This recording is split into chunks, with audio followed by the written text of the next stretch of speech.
Dave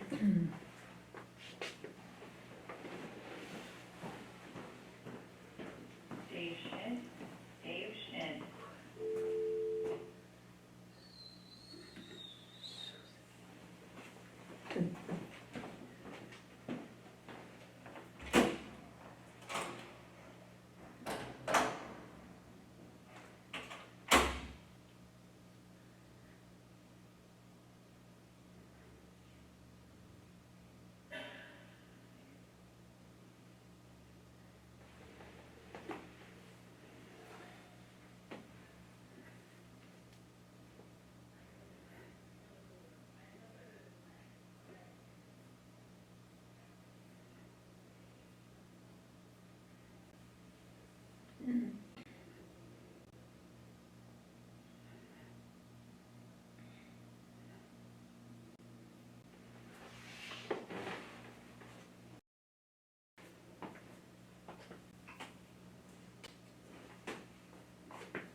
Good morning, sisters.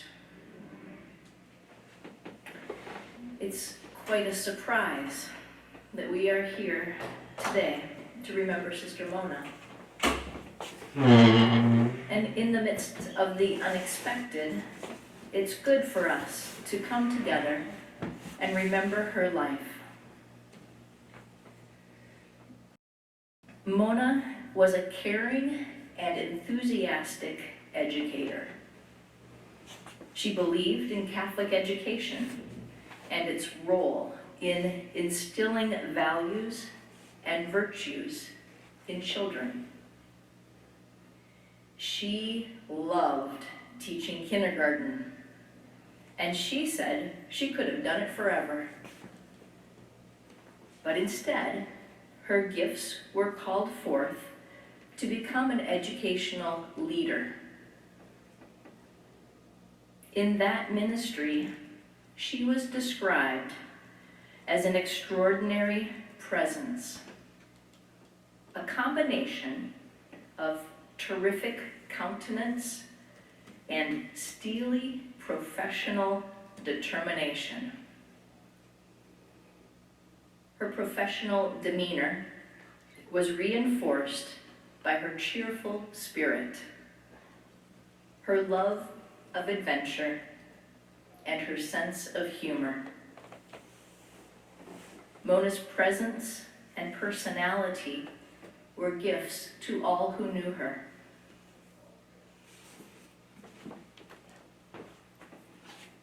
So let us sing. We will sing number 395, These Alone Are Enough. 395. We'll sing verses 1 and 2 now, and 3 and 4 at the end. Number 395.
Sunsets and Farewells by Edward Hayes. Blessed are you, Lord our God, whose messenger is death. Lord and conductor of the universe, we acknowledge and affirm the mystery of sunsets and farewells, of departures and finales, as integral notes in your divine chorus. We are thankful, even for the pains of daily dying, for the daily separations that are the counterpoint in our common life. With gratitude, we listen to the yearly song of creation, the melody of spring, summer, and autumn, which rises until the death rest of winter, only to begin again in the evergreen resurrection of spring. We take joy as our hearts rise to you, that this divine harmony of death and life was sung by prophets and holy people, and that your Son, Jesus, sang that song with his whole person in his death and resurrection from the tomb. We are grateful for his living example, for him who found it so difficult departing from his friends, so that a greater experience of life might be his and theirs. In his footsteps along that path of death and resurrection, we process toward our own death and resurrection in you. Help us, compassionate God,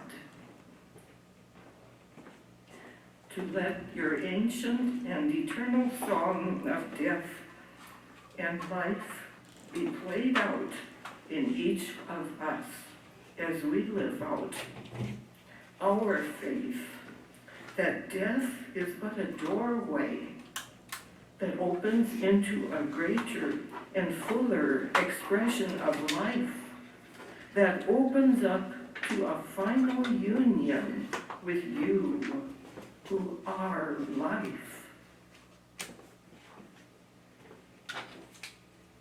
Blessed are you, Lord of life, who alone knows the hour of our death and ultimate union with you.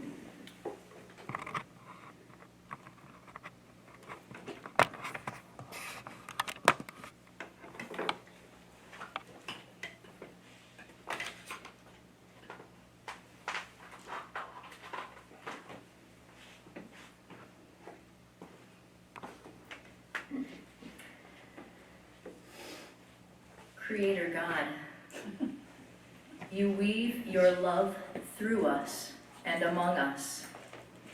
You comfort us in our sorrows and laugh with us in our joy.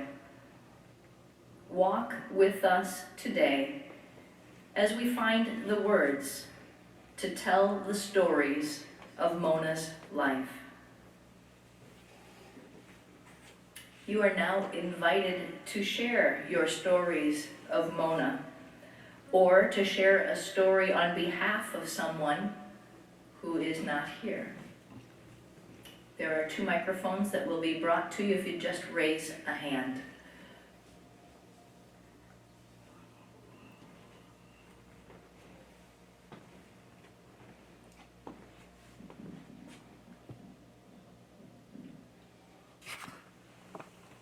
In 1965, many of my classmates went out for the first time to teach.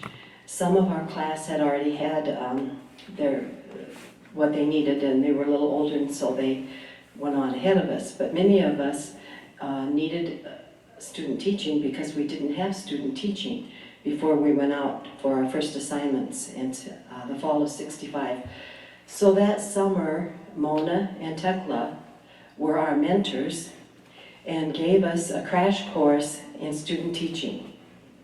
It was probably more well done and effective than if we had taken a whole semester. Anyway, I think most of us did okay. So our history, my class's history with Mona goes back a long way to those years, and I think she encouraged and kind of followed all of us in our educational careers. And when Bertha and I were principals in the Western Dubuque Diocese or district, and there were others that Judy would have probably been with us at that time. We would have these principal meetings out at Cedar Falls, American Martyrs, and all the principals of the Archdiocese would come together for connecting and for in-servicing and all that kind of thing. And those years were absolutely fantastic. We all looked forward to going. Mona was there, Russ Blake, Francis Rudin, was it Leanne? Bertha, do you remember Leanne? Was it Leanne? And I don't think, Tuck, you weren't in the office then, were you? The Dubuque office? In those years when Mona was? Okay. Anyway, we had professional input, and Mona was always one of the presenters, and she was just excellent. Whatever she presented just made so much sense. It was just solid, and so forth. But apart from that and connecting with each other, we always had parties in the evening, and we had great parties. Mona was a party person. Sometimes she was the life of the party. And so we have many, many good memories, many good stories over the years. I think she was a little upset with me when I left the teaching, or left the educational scene and went on to other things, but she did forgive me, and it was always very encouraging. But you know, it was really interesting. About 2 weeks ago, she came in my room and she said, "Would you do something for me?" And I said, "Sure." And she said, "Would you make me your slush for my birthday?" Well, I have a famous slush, and Bertha has the same recipe. But anyway, I said to her, I'd be so happy to do it. She said, "Now, you sure? You don't mind?" I said, "Oh no, Mona, we'll have slush on your birthday." And she said it with, I thought, my God, this was, 6 weeks ahead of her birthday, but she was worried about that slush and so forth. And so I tried to reassure her. And I think back on how she looked at me that day, and it was like she was getting ready for a party for all of us, and she wouldn't be there in person, but she would be with us in spirit.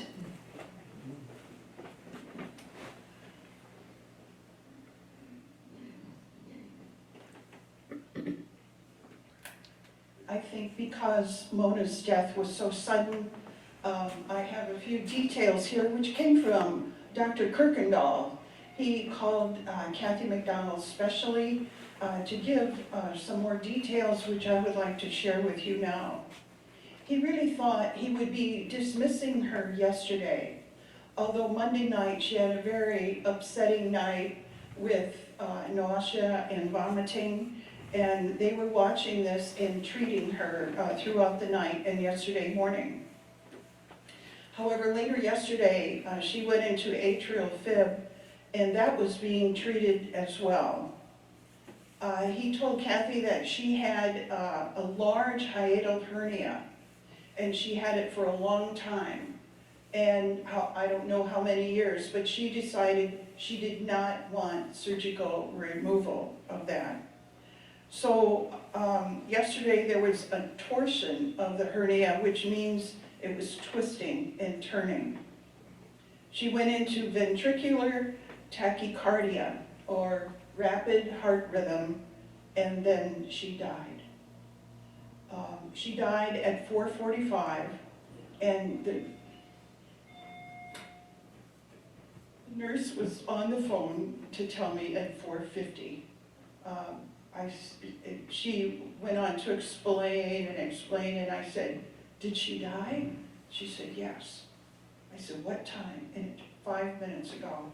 So I just feel that she was very sensitive, had great care, and said, "Would you like to, I'll do whatever you want. Does anyone want to come up and be with the body?" I said, "I don't think that's recommended these days." She said, "Oh, that's right." So I think the staff, they're all adjusting to these new regulations because of the virus. So thank you for listening.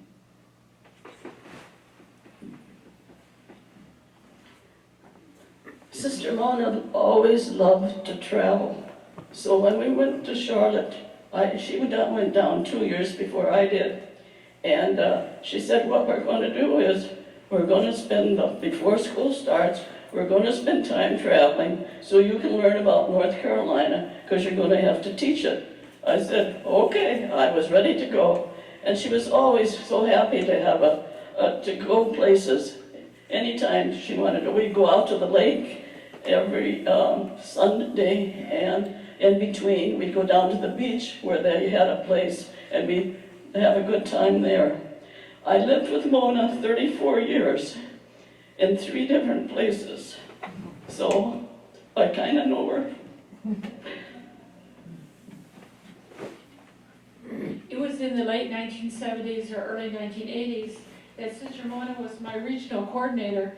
And it was right about that time I was thinking about changing ministry, but I really didn't know exactly which direction to go or what, hardly even had a vocabulary for it. But I needed to talk to somebody, so I talked to her.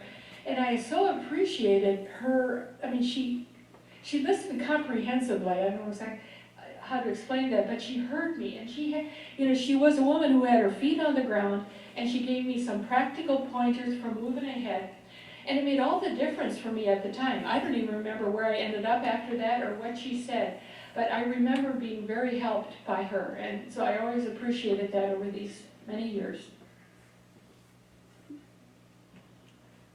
In 1957, I made first vows. And my classmates all said that I would not go out because I hadn't had student teaching. But I went out, and I went to Mary of the Woods, and that's where Mona was. And she was very helpful to me. I was only there 1.5 years, and then I went back to school and finished up half a year. But anyway, we remained friends from that time on. And our paths crossed off and on, off and on. And when I came in 10 years ago from Briarcliff, and I was living in Waterloo, but going back and forth on the charism team. And she and Jean and I were together for those 10 years. And so I don't know, what do we call ourselves? We were a community group, all right. And so and toward the end, she couldn't read anymore. So I would come and read whatever we were doing. I would read it to her, and she was very appreciative of that.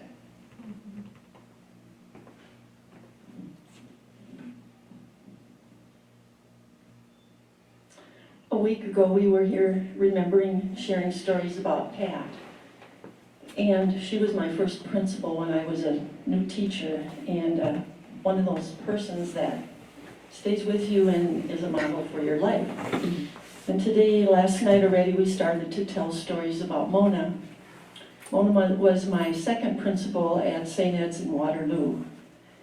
And Catherine Neese had brought in the idea of independent guided learning education, IGE. And Mona was really the one that had to implement that, and she did that wonderfully. We started to have like 3 groups of reading class and 3 groups of math, kind of like the old classroom, because everybody was having their level of learning. But she had this way to communicate it.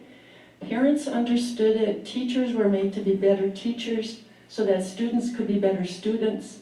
It just created a really interesting environment. And at the same time, community of faith was just developing in the diocese. And Mona was really supportive of that whole thing. So we had a theme every year on the staff that would be part of our moving through the year. And you need to know that that staff from that time still meet every month as a support to each other from that kind of witness from Mona and others at that point. She could use stories well. Stories would always give the impact. If you didn't quite get it, she had a story that would say, okay, now I got it for sure. She had energy to be a great community person. So during that time of transition, writing our constitutions from like prophets moving into a constitution, she was an important member doing those kinds of things in the congregation. During that time, I became more aware of what education all involved. Remember, I started this with a 5-day crash course on how to be a teacher from Francis Rudin. So probably during those first 7 years with Sister Mona there, I got to look at this, and I remember I met with about 2 or 3 of my sister friends that I knew, and I said, okay, I'm putting my hand on the Bible, and I want you to hear this. I will never be a principal. So late winter of 78, early spring of 78, I'm told, there's a long distance phone call, Judy, and it's from Francis Rudin. Now, long distance phone call was something else, but from Francis Rudin, I'm going, okay. She says, Judy, we have this proposition we'd like you to think about. You know, we have an opening in the education office, and we have a place that Sister Mona would just fit wonderfully, and she really wants to do this. And if she doesn't get this now, we don't know when a place will open again. Maybe she'll never get to do this. So this is the idea. Would you be the acting principal? And Mona will sign all the papers along with Father Russ Blythe that the state needs. And you'll have a mentor there right with you, and she can live in the house in Waterloo. She'll serve the schools in western Dubuque, and this will all be just wonderful. So I said I needed some time to think about this. So I talked to Mona, and I talked to Francis, and I talked to Father Ed Frost. And I came back and said, okay, I will do this on one condition. I get a written statement from Sister Matilda that this is a 1-year commitment. Now, I've never been that bold, I don't think since, but, so I have that letter, I still have it. I was stationed for 1 year to be the principal at St. Ed's in Waterloo. And Mona is the one that made me break that other oath. The one that I said I would never be a principal, she made me break that, but it was one of the best decisions I ever made in my life.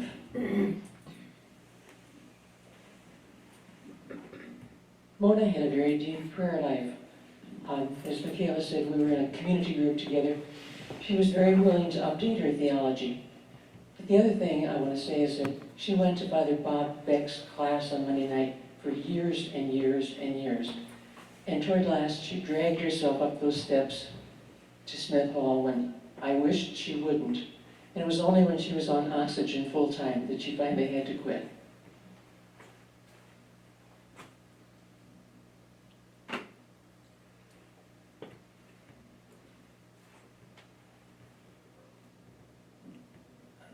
I entered the convent in 1946. Mona had been there a year. So she was in the novitiate and I was in the postulancy. Well, for about 2 weeks after I came, they had the doors between the novitiate and the postulancy open. So that's when we got acquainted right away and we became friends. Now, we did meet each other many times when it wasn't legal, but we made it.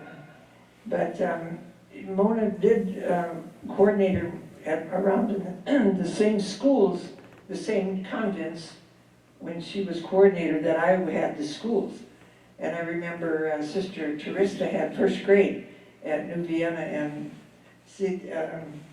when I came in the classroom, Mona had been visiting the sisters a week before, and she couldn't stand it, so every day she'd go into the school just to visit.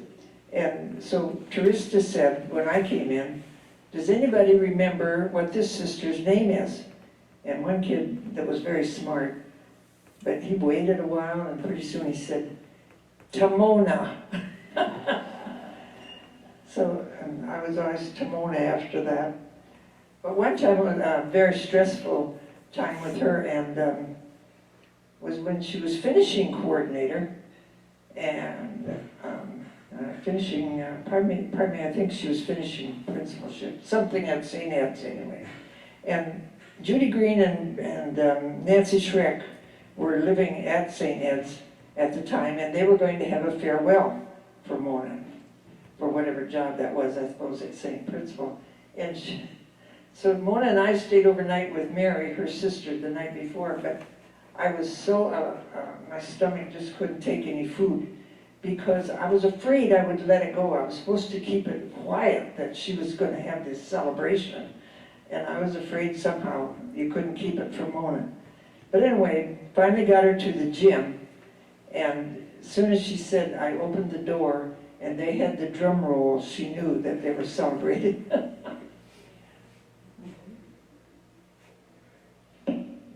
I have lots of memories about Mona. I was in Chicago 15 years and then they appointed me to St. Mary's Waterloo.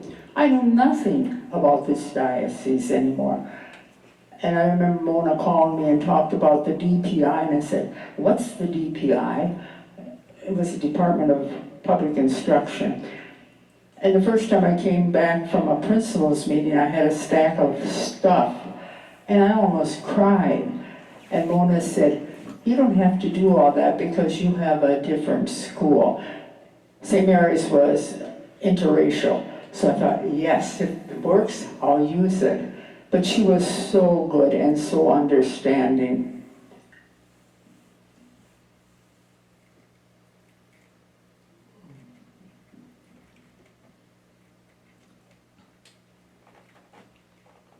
I thought somebody would tell this before I had a chance. Do you remember about the time of that 1965 workshop?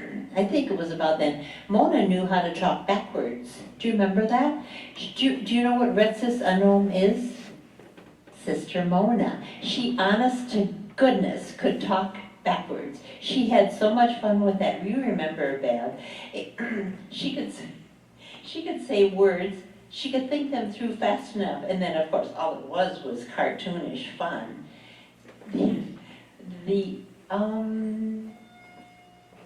I think I had a second little thing. I never knew her professionally because I wasn't of that interest and background and skill. But we had so much fun with her in the summertime. She just overrode lots of things to entertain. She knew how to be a whole person.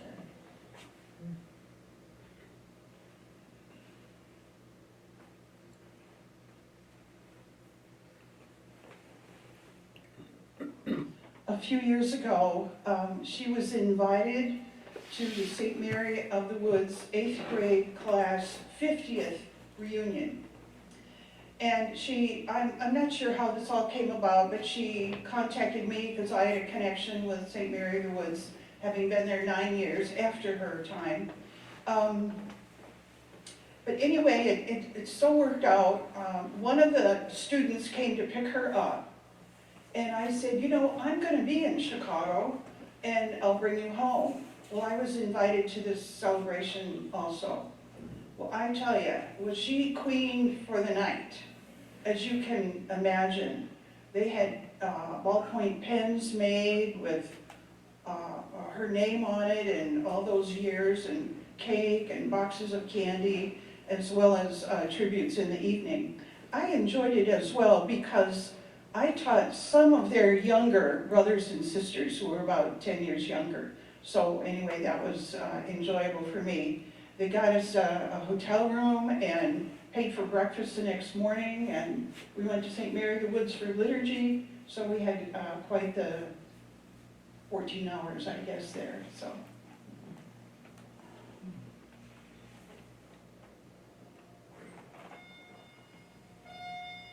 Thank you for your stories and for remembering Mona, and let's continue to do so. And so we pray. Loving God, we are grateful for Sister Mona's life and the legacy of her extraordinary presence among us. As we live with the mystery of death, help us to do what we can, to give what we have, and to live as we are able. Assist us all to prepare for death by living our lives fully. We ask this in your holy name. Amen. Amen. Number 395, verses 3 and 4.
lived with Mona during the years when we traveled to the World's Fair.